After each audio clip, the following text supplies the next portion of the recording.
तो दोस्तों, आपको नियति और शिव समझ में आया होगा अच्छा से।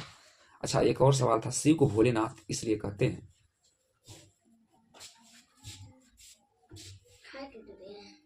कि हमारे साथ जो भी सुख और दुख की घटनाएं होती हैं उससे हम बहुत जल्दी ऊब जाते हैं। तो इससे एक अर्थ निकलता है कि हम नियति से ऊब जाते हैं। नियति के साथ तो होते हैं लेकिन जल्दी ही ऊब जाते हैं। हम उसके अंतिम परिणाम का इंतजार नहीं करते।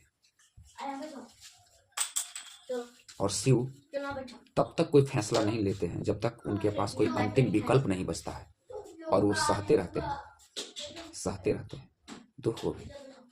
सुख भी सहा जाता है। सुख भी बहुत दुखदाई होता है। जैसे कि अगर माँ अपनी बेटी की विदाई कर रही हो ससुराल में, अत्यंत खुशी की बात होती है उनके लिए, लेकिन बहुत रोती भी है। तो दुख भी सहा जाता है और सुख भी सहा जाता है। और वो अंतिम विकल्प की प्रतीक्षा करते हैं शिव जी। अर्थात वो सुख भी सहते हैं और दुख भी सहते हैं। इसलिए उनको भोलेनाथ कहा जाता है। तटस्थ रहते हैं हमेशा। अर्थात नियति का डोर कभी नहीं छोड़ते, उबते नहीं, इसलिए भोलेनाथ है। वो हर घटना में दृष्टा खुद को बनाए रखते हैं और तब तक बनाए रखते हैं जब तक उनके पास कोई अंतिम विकल्प न बचे। इसलिए हम जब कर्म का चुनाव करते हैं तो खुद को प्रथम रखते हैं, पहले ही चुनाव कर लेते हैं। और भगवान शिव जब किसी कर्म का चुनाव, किसी विचार का चुनाव करते हैं कर्म को करने के लिए, तो उनके पास उस विचार के अलावा कोई विकल्प ही नहीं बचता है।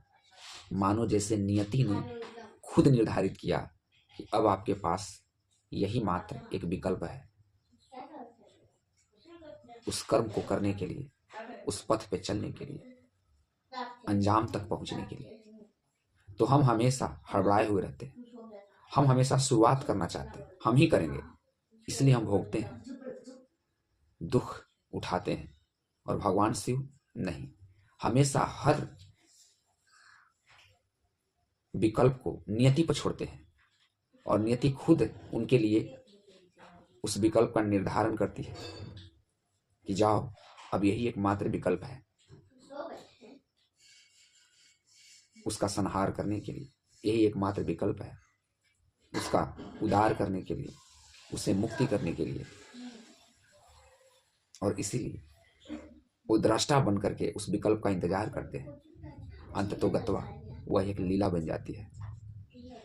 तो मेरा ऐसा ही लगता है क्योंकि हम बहुत दिन से भगवान शिव की हर घटना को अपने में लीन होते हुए महसूस करते करते बार बार करते करते इस तरह के निर्णय से, इस तरह के विचार से हम रूबरू हुए।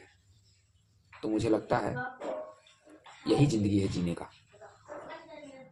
दृष्टा बन करके, ताकि हम उस दुख सुख से परे होकर के और सिर्फ एक लीला में शामिल हो जाएं।